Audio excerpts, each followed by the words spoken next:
Here's a quiet paradox of the heart, one that modern psychology is only beginning to fully embrace. The most important, most transformative relationship you will ever have isn't with another person. It's with the version of yourself you haven't been properly introduced to yet. Have you ever felt it? That strange, almost uncanny feeling that you are stuck in a relationship loop. It feels like you've been handed a script, and your only job is to cast a new person to play the same role over and over again. You date the project, the one you believe you can fix, pouring your energy into their potential while neglecting your own.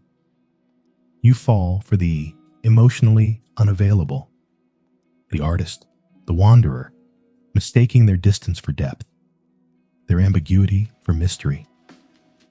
You get swept away by the too good to be true, the one who mirrors your every desire, only to reveal that the reflection was just a beautifully constructed illusion. Each time, the story ends in a familiar ache of disappointment. You swear to yourself that next time will be different. You'll be smarter, more guarded, you'll choose better. And yet, months later, you find yourself sitting across from someone new, a different face, a different name, but the energy, the dynamic, the deep, unspoken contract between you feels identical. And in that moment of quiet frustration, the question rises from a place deeper than thought. Why does this keep happening to me? What if I told you this recurring pattern isn't a sign of your failure, or a confirmation that all the good ones are gone? From a depth psychology perspective, it's something far more profound. It is a signal meticulously crafted by your own psyche. Think of it as a message from the vast, unconscious parts of you, delivered to the shores of your conscious mind. It's your inner world knocking on the door, holding up a mirror to your face, not to show you who you are, but to show you who you have been refusing to see. And that mirror whispers a single urgent question. Are you listening yet? So, what do we call this powerful, often unconscious force that shapes our relational lives? In many psychological circles, from Jungian analysis to modern trauma theory, it's understood through different lenses, but we can gather these ideas under a single name, the Readiness Principle. The principle is simple in its statement, but profound in its implications. It suggests that our external world, and especially our relationships, is a direct reflection of our internal readiness. This isn't mysticism, it's deep psychology. It's the observable phenomenon of the inner world shaping the outer. Let's explore this with a metaphor. Imagine that your entire being, your personality, your attachment style, your deepest beliefs, and most importantly, your unhealed wounds, comes together to form a very specific, intricately shaped key.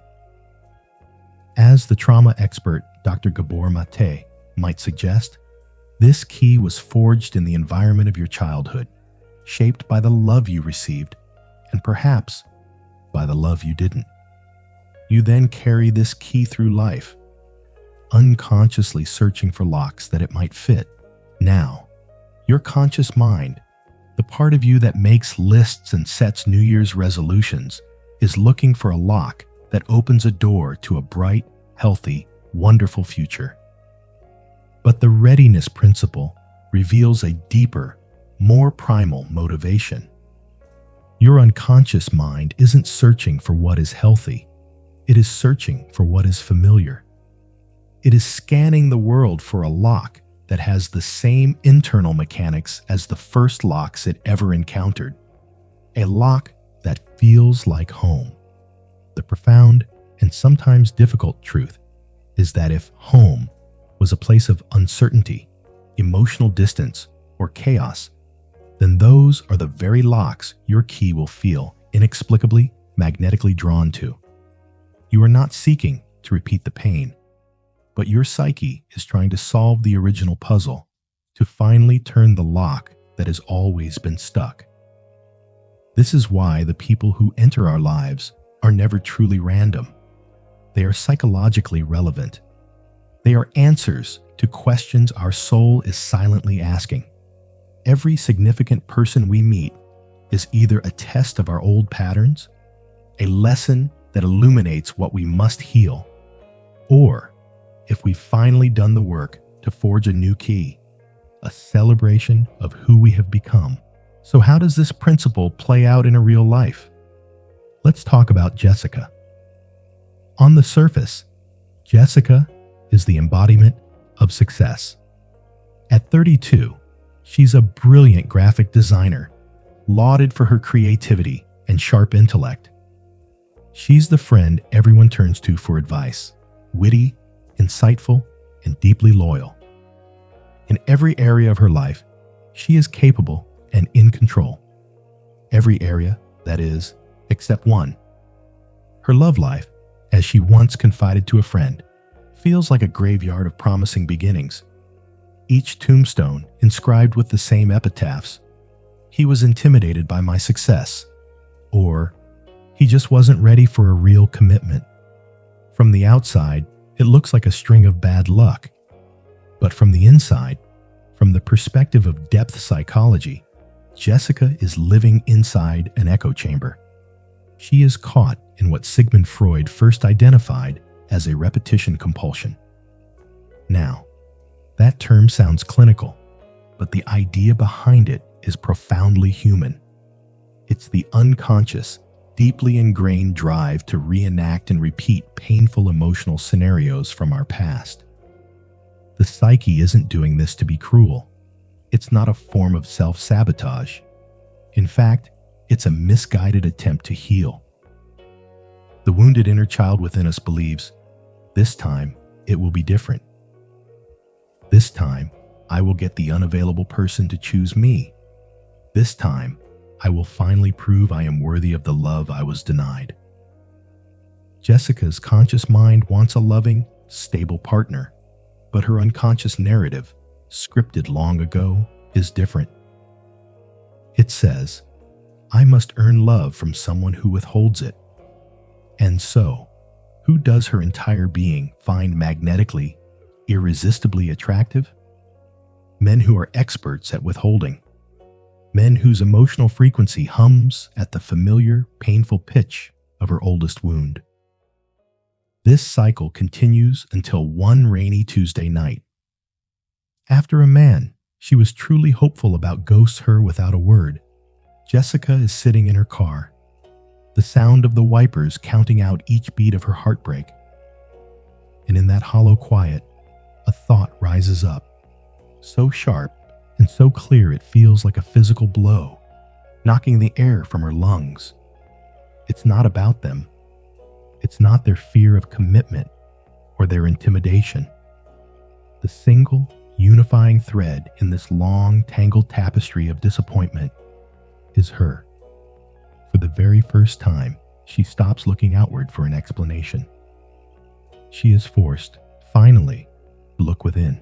That moment in the car, that single, shattering thought, marks the beginning of the hardest, most essential work of a human life. It is the moment Jessica stops being a victim of her story and becomes its author. She becomes an inner archaeologist. This journey doesn't start with grand gestures, but with quiet, courageous acts of turning inward. She picks up a journal. She makes a call to a therapist. She begins the slow, careful process of an excavation, not of ancient ruins, but of her own psyche. The work she is embarking on is what the Swiss psychiatrist Carl Jung famously called shadow work. The shadow, in Jungian terms, isn't something evil or malevolent. It is simply all the parts of ourselves that we have repressed, disowned, and pushed into the darkness of our unconscious because, at some point in our lives, we learned they were unacceptable. It's our anger, our neediness, our fear, our vulnerability. But it can also be our strength, our creativity, our wildness, if those things were once met with disapproval. Shadow work is the patient process of taking a lantern into that dusty, forgotten basement of the self, not to condemn what we find, but simply to see it, to acknowledge it, to ask it why it's there. As Jessica shines her light, she doesn't find a monster. She finds artifacts. She unearths the memory of a little girl, proudly presenting a drawing to a father who is too busy, too distracted to offer more than a fleeting glance. She discovers a deeply buried belief, formed in the soil of her childhood, that love and approval were not freely given, but were rewards for achievement. Good grades, winning the art competition, being the perfect, easy daughter, these were the transactions required to receive a sliver of warmth. And in this archaeological dig, the core belief is finally unearthed, brought into the light. My worth is conditional. I am only valuable when I am performing. She finally understands. She wasn't choosing emotionally distant men by accident. She was choosing them because they were the only ones qualified to play the role of the judge, the one who could finally bestow the approval she had craved her entire life. It's uncomfortable, isn't it? To sift through the dust of your own past and realize the villain in your story might not be a person out there at all, but an old, wounded version of yourself, tirelessly trying to win a game that ended long ago. To see a pattern with clarity is to hold the key to its cage.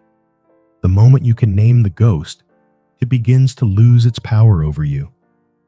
And so, Jessica begins the slow, deliberate work of calibration. This isn't a dramatic overnight transformation. It's a series of small, quiet rebellions against her old programming. The central question of her inner life begins to shift. It is no longer, how can I be what he wants? But rather, a question she has barely dared to ask before. What do I actually want? What do I need? She isn't fixing herself because from a psychological standpoint, she was never broken. She was wounded, and wounds don't need fixing. They need tending. This process is one of integration. It's the compassionate work of reaching back for that little girl who learned she had to perform for love and letting her know that the performance is over. She accepts that the part of her that craves validation is real, a living piece of her history. But instead of letting it drive the car, she invites it into the passenger seat, and her adult self takes the wheel. This internal shift manifests in her external world. She starts painting again, not for a gallery or for Instagram likes, but for the simple, private joy of watching color meet canvas. She goes hiking, finding a profound sense of peace in her own solitary footsteps on the earth, learning that her own company can be a sanctuary, not a waiting room. And one evening, when a man she's been messaging suggests a last-minute, low-effort date, she hears the old impulse to say yes, to be accommodating, to seize the crumb of attention. But a new voice, calmer and clearer, speaks instead. She types a polite but firm no, honoring her own time and energy. It is a small act, but it feels monumental.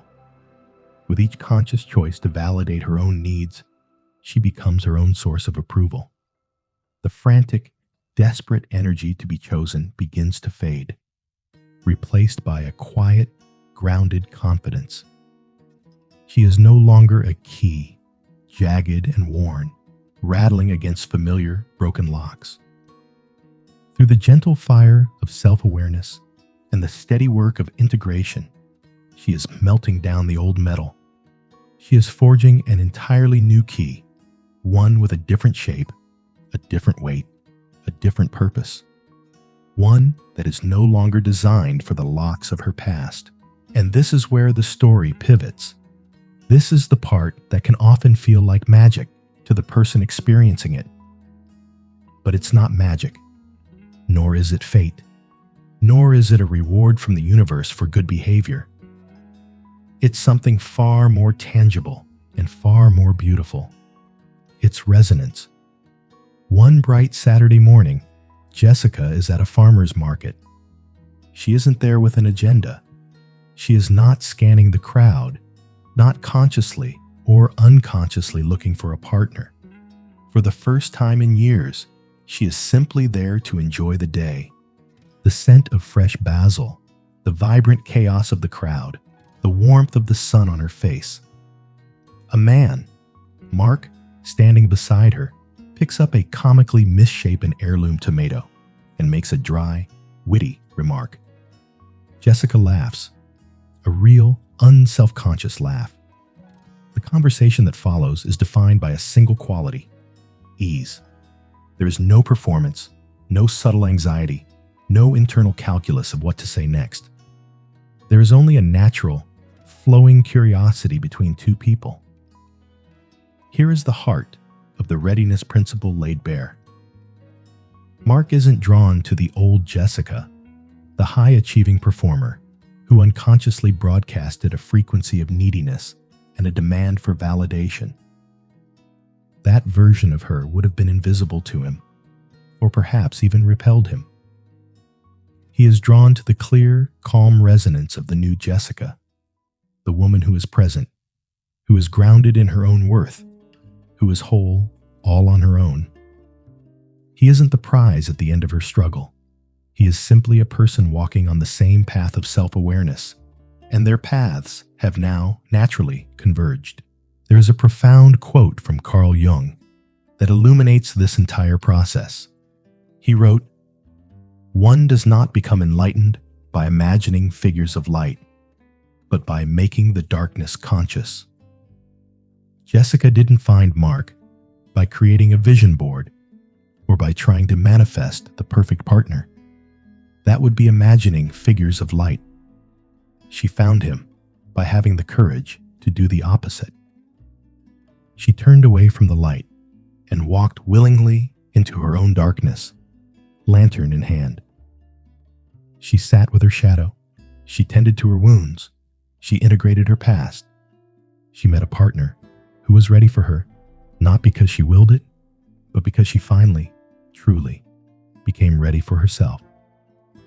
And so, we arrive at the end of this journey, which brings us back to the great, beautiful paradox of the human heart. The path to finding a deep, healthy, and resonant connection with another person does not, in fact, lead outward into the world. It leads inward, directly into the complex, often uncharted landscape of the self. Jessica's story illustrates this fundamental truth of our psychological lives. You do not attract what you consciously want. You attract what you unconsciously are. The pattern is not a curse. It is a curriculum. The relationships that may have broken your heart, the ones you look back on with a sense of confusion or regret, were never failures. From a therapeutic perspective, they were simply messengers. They were symptoms pointing to a deeper underlying cause. They were the psyche's persistent attempt to show you the parts of yourself that were calling out for healing, for attention, for integration. Each painful ending was holding up a mirror, reflecting a wound that was ready to be tended to. The echo chamber you were trapped in was designed to make you so tired of the noise that you would finally seek the silence within. That is why the ultimate goal can never be to find the perfect person. Such a person doesn't exist. And the search itself is a distraction from the real work. The real love story, the one that will define the quality of your entire life, is the one you have with yourself.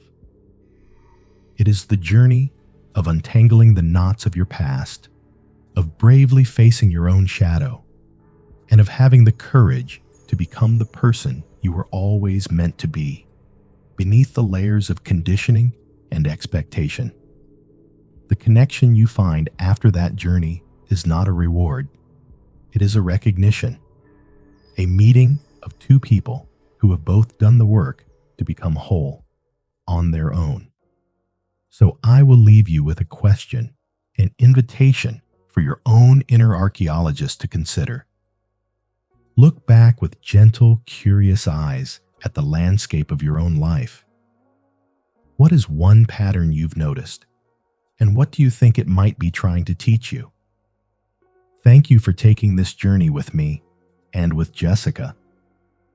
The ideas we've explored today are not just abstract theories. They are living, breathing aspects of our shared human experience. Before you click away, I want to invite you to continue this conversation with us, because the richest insights often come after the story ends. If anything in this video, a particular phrase, a concept, or a moment in Jessica's story resonated with you, if it felt like a small bell ringing in a quiet room inside you, please let us know by clicking the like button. In a way, it's your own signal of resonance, a small gesture that tells us and tells the YouTube algorithm that these deeper, more thoughtful conversations about the psychology of our lives are valuable and needed. It helps others who might be asking these same quiet questions to find their way here. More importantly, I want to draw your attention back to the question I asked a moment ago. The comments section below isn't just a place for feedback. We see it as a collective space for reflection. It's a digital campfire where we can share our stories. If you feel comfortable, consider sharing your own answer to that question. What pattern have you noticed? What lesson do you think it's trying to teach you? You don't need to have it all figured out. Simply articulating the question is a powerful act. And remember, your story, shared with vulnerability and honesty, might just be the meaningful coincidence that another person in this community needs to read at this very moment. Your insight could be their synchronicity. It's a space for honest reflection, so please read and respond to others with the same compassion and curiosity you'd offer a trusted friend. Finally, if you believe that this kind of inner work is important, if you want to continue exploring the psychology of a well-lived life with depth and care, then I warmly invite you to subscribe and become part of this community. Think of us as a collective of inner archaeologists, each on our own dig site, but sharing our tools, our discoveries, and our encouragement along the way. Thank you again for your time and your thoughtful attention. Be kind to yourself on the journey.